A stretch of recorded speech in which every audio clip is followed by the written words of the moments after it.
வணக்கம். இன்றைக்கி முடக்கத்தான் கீரை வச்சு ரசம் வைக்க போகிறேன். இந்த முடக்கத்தான் முடக்கு வாதம் மூட்டு வலி உள்ளவங்களுக்கெல்லாம் ரொம்ப நல்லது. இதை நீங்கள் ஏற்கனவே நான் தோசை செஞ்சுருக்கேன். இதே மாதிரி நீங்கள் சூப்பு வச்சு சாப்பிட்டு பாருங்கள். ரசம் வச்சு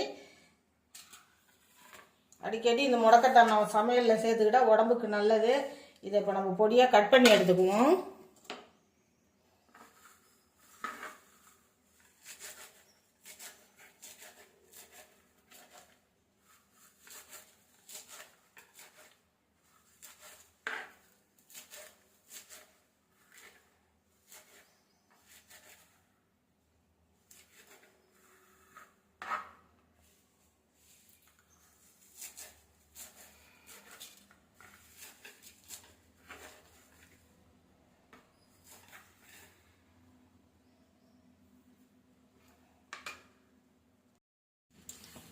எல்லாத்தையும் நறுக்கி எடுத்து வந்துட்டேன். இதை அப்படியே வச்சுக்கலாம். வாங்க ரசத்துக்கு தேவையான பொருள் எல்லாம் பார்த்துக்கலாம்.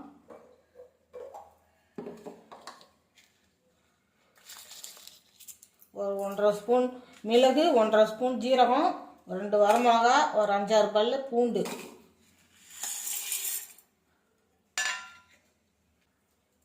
இது கூடவே கொஞ்சமாக கருவேப்பிலை போட்டு குறைன்னு அரைச்சிக்கிட்டு வந்துடுவோம். இந்த அளவுக்கு நரன்னு அரைச்சி எடுத்துக்கோங்க.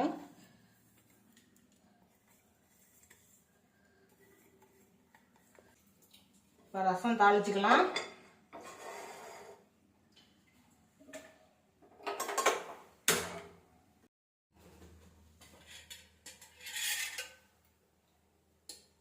ஒரு 2 ஸ்பூன் எண்ணெய் விட்டுக்கலாம். ஒரு ஸ்பூன் கடுகு போட்டுக்கலாம்.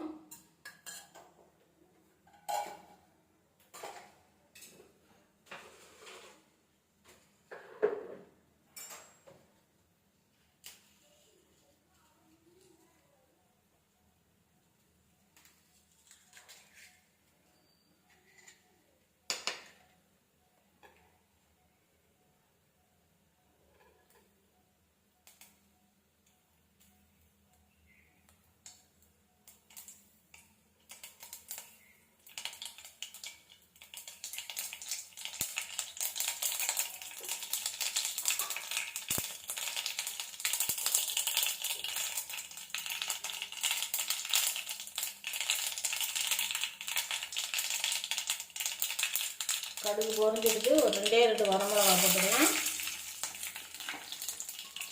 ஒரு 2-3 சின்ன வெங்காயம் கட் பண்ணி வச்சுருக்கேன். அதையும் இது கூட சேர்த்துக்குவோம்.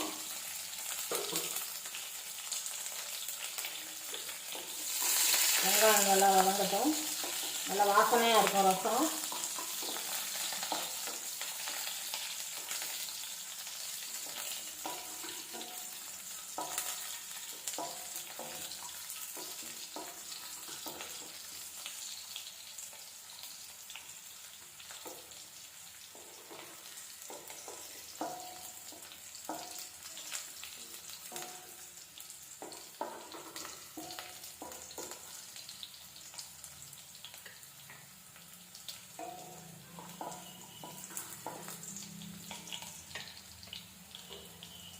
ஒரு தக்காளி எடுத்து வச்சிருக்கேன். தக்காளி கூட சேர்த்துக்கலாம்.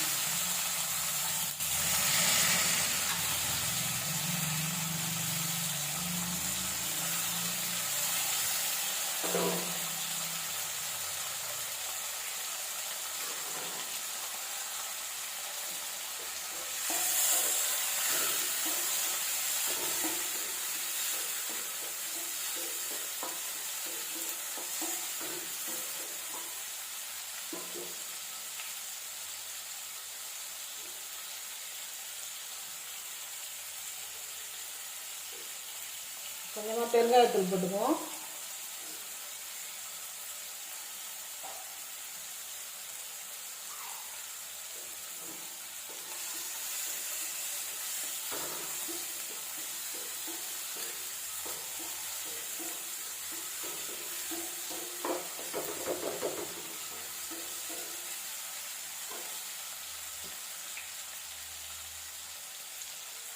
மஞ்சள் தூள் போட்டுக்கலாம்.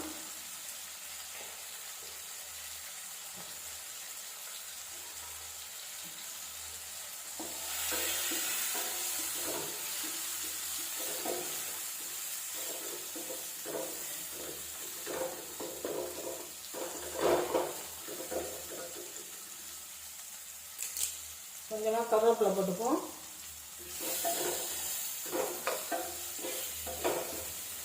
இந்த முடக்கத்தாங்கரையும் இது கூட சேர்த்துக்கலாம்.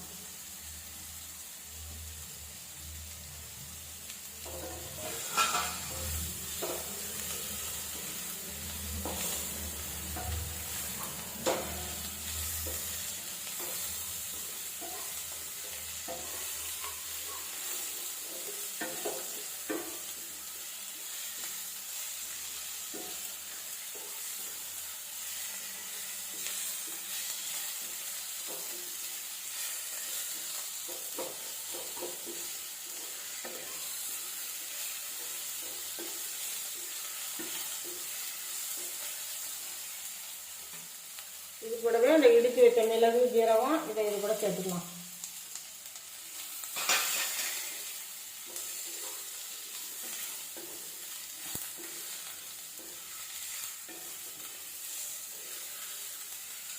நல்லா வதங்கிடுச்சு.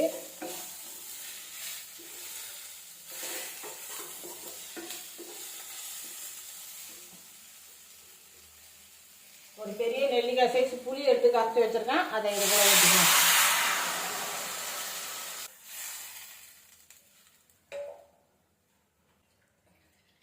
இன்னும் கொஞ்சம் தண்ணி சேர்த்துக்கலாம்.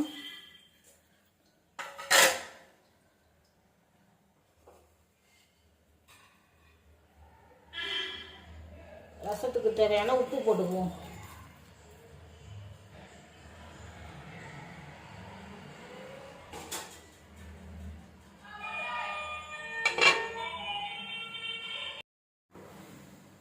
அங்கே ரசம் லேசாக கொதிச்சு வர ஆரம்பிச்சிருச்சு.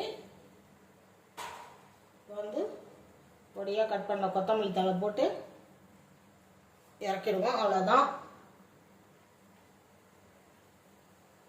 ரசம் ரெடி ஆயிடுச்சு. அடுப்பை ஆஃப் பண்ணிடலாம்.